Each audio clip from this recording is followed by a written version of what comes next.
Hello ladies and gentlemen, and welcome back to Jigsaw Stuff. And today on the bench we're going to be doing some more work on our original AXN. So in the last episode you saw us modify and put in this carbon spar across the tail. It's made it much stronger, and of course when it's glued in it'll be even stronger. And then we actually found the ongoing saga that was the crap MG90s. Now, in terms of what servos we're going to use now, I did say I was going to use the Lofty Ambitions servos. We have a small problem, the fact that I bought a load of the Race Star ones. Now, they did come in the boxes, the little Race Star boxes, which are a pain because they're only about a quarter full. So when I ordered these, I ended up basically deboxing them and putting the kit back in the bag. So normally you have this big bag with then the sort of black box in with the servo and the servo and a thing with arms in. They're a pain to store, so I basically get the job of removing them out of the boxes and putting them in another box. The MG90Ss from Lofty Ambitions, the MG90s of the old batch that were still fine, and the metal MG91s are all in here. And what is this box, you might ask? Well, it is a tub from some Lions, definitely not. Lions, because lithium-ion batteries, but Lions midget gems, because, you know, you thought that the MG and MG90 stood for metal geared. No, it's midget gems. So, what we'll be doing, is, as I said, we're going to be using obviously 4 of these. I have 1, 2, 3, 4 picked out, just like that. We'll shift them out the way now. And I'll be honest with you, it's just past, it's 1 minute past 10, and the main reason why I decided to film this now is that my parents are currently away. I still live with my parents because I'm 23, have a shitty job, and house prices around here are fucking ridiculous, even for buying or for renting, so don't judge. And in terms of judging, they're just seeing family who they've seen, like, after lockdown lifted anyway, so they're not, like, jetted off to somewhere where they've got to quarantine when they come back. But anyway, we have Servos. Other slight modifications. I'm not going to use this because I've got to desolder these to put 3.5mm bullets on, which is what all my other 3S2200s are on, which is what I'm going to use in this. So I'm not going to use that because I'd end up desoldering these leads. It's going to be a pain. Might as well solder a fresh set as long as I've got the speed controller to do it. In terms of receiver, I have got these two in the box. An 8-channel and a 4-channel immersion RC Easy UHF. I'd like to see if they ghost for trying 900 megahertz, but at the same time, I'm kind of wondering if R9 was a mistake. The only reason why I wonder that is because everyone else says that TBS is better. I don't really see why, so I'm not like started changing over yet, but it is something I'm thinking about. But while I've got things like this still kicking about, I'd rather use them, especially in models where I can fit them in. Things like the Little Glider, the the Vortini, and something like the Dart 250 and the Sky Hunter I built recently. I can't really fit these in them. In fact, I think this one came out of my original Sky Hunter, so it'll fit, but when you're cramming everything else, it won't really. So, in a model where I can use them, I will use them. And we'll see how we go. I do have some of the upgraded antennas with the coiled dipole underneath, which I can use as well. And last thing I have in this box is the original proper motor for the AXN, which we'll come to at some point. But we're not actually going to be doing that, any of that stuff that I've just shown you, really, because we're going to be doing the wings first. So this workshop is not my own. It's my dad's / I share it with my dad. So, I can't sort of, you know, if I go to, you know, so this is Friday night now, this is my weekend off. I then go back to work for 4 days, so I work Monday to Thursday and then have Friday off. That's my next schedule. It always changes just because it's based off of shifts and whatnot. But for example, when I finish this weekend, I can't sort of leave stuff on the bench for 4 days and then come back to it on my day off, because my dad will want to do stuff during that time. So, what I do when I build planes nowadays is I make it so I can keep it in the box as long as possible, so I can chuck everything back in the box, stand it up in the corner out of the way. Obviously you get to a point with all planes where you can't do that. I mean, as soon as I glue this tail on, that's not going to be possible. So we'll see how we get on. I apologise for the lights are a little bit shiny. Again, it's AC to DC. So, what are we going to be doing? We are obviously on the wings. Now, depending on who you watch on how to build these, for example, XJet recommends that people glue the spar in and then make it so that this foam piece can be taped on and off so you can get servos out and things like that. That's very good advice if you have room to keep this model built up. I don't. It's strange. We have a van that we go flying in, yet, and it's like a proper size van, not like a dog catcher van or Royal Mail van. It's a proper size van, but it just means everything goes in real nice racking type of thing. So a full size plane assembled doesn't really work. Anything bigger, the things like the Sky Hunter really need to be take apart thing. The biggest thing that we have that's in one piece are the EF extras. We've got 2 of them, but they are sort of like bungee corded into the roof. But yes, so one of the good things as well, and to be fair, the lofty ambitions might be the same, but with this, if I install that the way around it should be, which is the gear pointing that way, it could be that way, could be that way or that way, I don't really know yet. And apologies for the boiler kicking in. It is actually starting to cool down in the UK now, which is nice and also sort of sad. I've enjoyed, it's in my bedroom come office, I've actually enjoyed having the window open for, like, you know, not open a lot. And I've actually reinstalled the old child catcher so nobody can, you know, so it couldn't, so that the window couldn't fully open and when I was a kid fall out the window. They had like catches in that you could sort of flick off if you did want to leave air in or for fire escape. But it means that as a kid I couldn't push on the window and fall out. I've actually reinstalled them recently so I could still have the window open without it being obvious that it would swing open massively. You have to have a clever villain to work out you can uncatch it. So anyway, we're going to install this in here. I don't actually know which way around it wants to be. So I'm going to grab the bag o' shite, as it were, from the box. And let's have a look at the... Let's have a look at how big these control rods are, so we know which way around we are placing these servos. Because I have a horrible feeling it's going to be the other way around.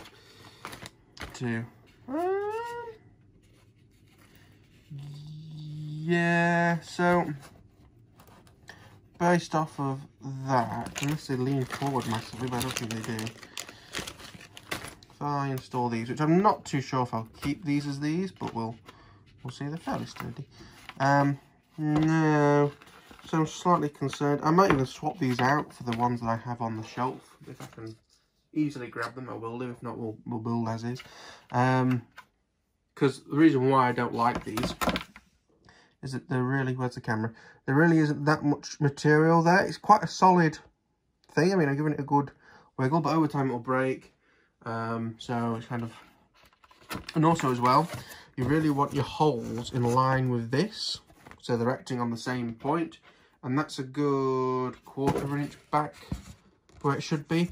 If I use the one with a slot, I can manually put the slot in and move it forward, and also make sure it fully lines up with the servo.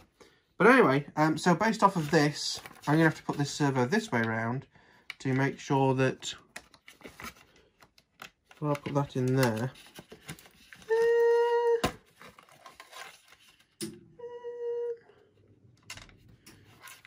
If I move it forward, it could actually go that way around. Let me see. Have I got the...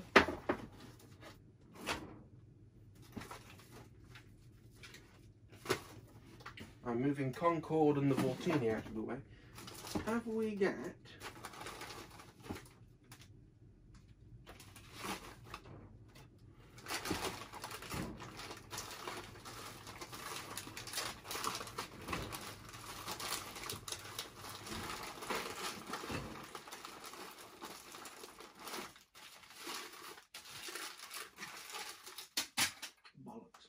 Slightly fall on the floor. And I know that there are going to be some people saying, oh, we can't hear you when you move away from the camera. Yes, well, I'll be back shortly, Mother.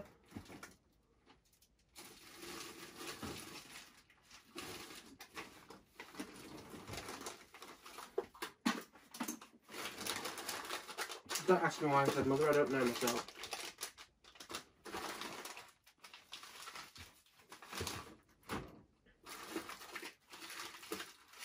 Aha! They are the world's tiniest packet of Concord, don't fall over. They are the smallest packet of shit. Whatever they are. You can tell when I'm tired because I swear more. But as you can sort of tell from these, there's a lot more you idiot. There's a lot more material there. And I've never had one of these fail, but I can't remember if one of these ever failed on the AXN that I had originally. So, but you could, if I line this, if you want to do it at home, you can line that up with there and push it through. And then the holes are much closer to the centre line of the V. And also from there, fingers crossed, I do it the other way around because that's a bit loose. I put the swivel on this end. But just as a proof of concept, that I imagine will be fine. Let me grab a scalpel. Like they do in casualty. Do I need to swap the blade? No, it'll do. It'll be alright. And we'll do some open AXN soldering. Can you tell that I've been at work for actually not that long today? Because again, with the parents being off, I decided to not do the 10-hour shifts that I was booked in for and do something shorter. And I always feel weird about complaining about 10-hour shifts when there are people that do 12-hour shifts or whatever. It's like a friend of mine does 12-hour night shifts, and while I get that you'll be tired, especially when you're on your first couple of nights when you're not used to it, but as she said herself, there are times where because she like works in a quarry, where you're on call and you literally just watch Netflix for 4 hours, whereas I do a 10-hour shift, where for that whole shift, obviously other than like 3 15-minute breaks and a 45-minute lunch, I'm doing stuff all the time. Solid concentration. I'm waffling while doing this. So if I just give that a rough routing, does that look like it will fit? If I level the aileron, yes, just about. Oh, let me push that all the way down. If I now push that all the way down, I would almost say definitely yes. They're not the strongest in the world, but at the same time, like, this isn't a massive sport plane. And what I like about these MG90s is the fact that the cable goes way into the fuselage, so you don't have to. There is like a cutout here for you to. You can see where the foam sort of changes, where you can have an extension lead and extend it out if you're using, I don't know, different servos. So that is about level. Is there anything else that we can take out of there to give it just a little bit of a tidy up? You see, and also another thing is when my parents aren't here, that's usually when I injure myself. So I'm being quite careful with this knife. So that'll do, roughly. Pig, that'll do. Does this come with swivels in the bag? They do, but they aren't the best. But I might use them for the shits and the giggles. All that. So here's what they come with. These sort of brass things. I'll upgrade the nut. That's what she said. And let's have a look at these. We'll put it second from top, shall we? Not exactly a new pilot, so we can have a bit of a waft at it. Let me grab a set of pliers. So, whoops, grip this a bit more and spin it about while it goes in. I do enjoy these types of videos where I'm just kind of doing stuff on the camera. He says that, well, definitely not doing stuff on the camera, but this is what I am doing, just trying to push the copper bit through.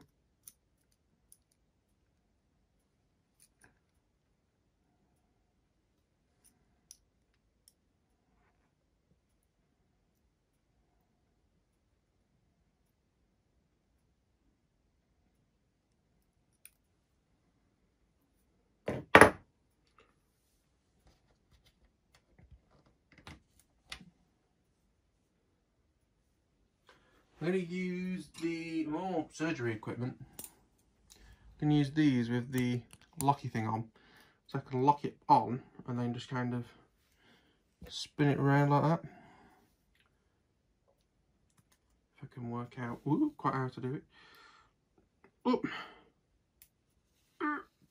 you bastard. I think at this point, a nut on the back of it is what we need to draw it through. I'll use the one that comes with it for now, so that I can then take it back off again.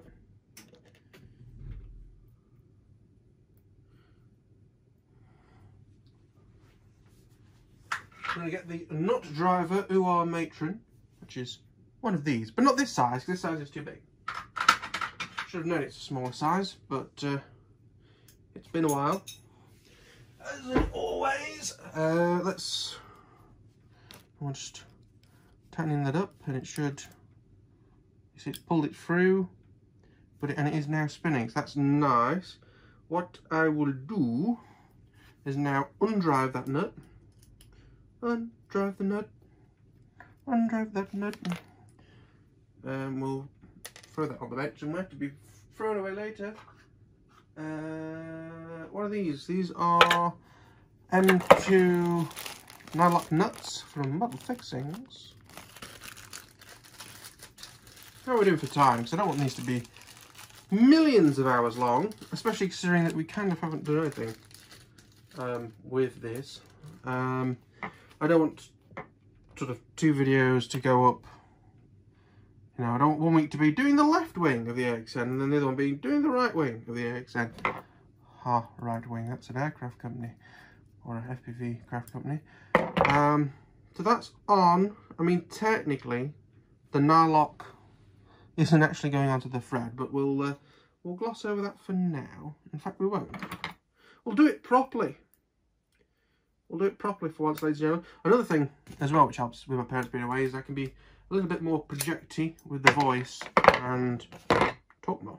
Because it's not like they don't know that I do this, but it just feels like a bit awkward talking to yourself. Let's get this rod and make sure that I can bend it without it causing problems. Yes. Undo this little grub screw, you little grub. Lock it up a little bit. Again, try and remember to do this on the camera.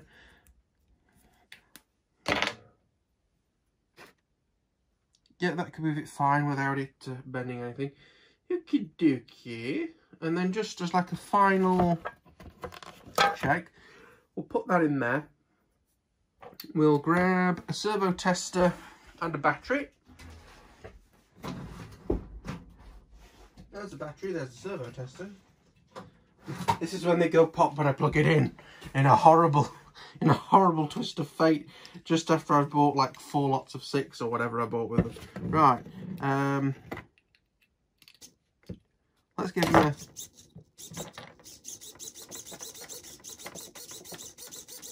bloody hell, they only work. These blue lights on these are always far too bright. They need like dimming down slightly. They're probably like 3 volt LEDs being run at 6 volts, so they're just absolutely blinding. I want it that way around. Where is... I'm not sure where these screws have come from. They might not be the ones that technically came with these, but you know what? I've got packets of them left over from the crap ones. So we'll take a single arm. Let's just make sure that these are not too small or big or whatever. I'll take it out for now.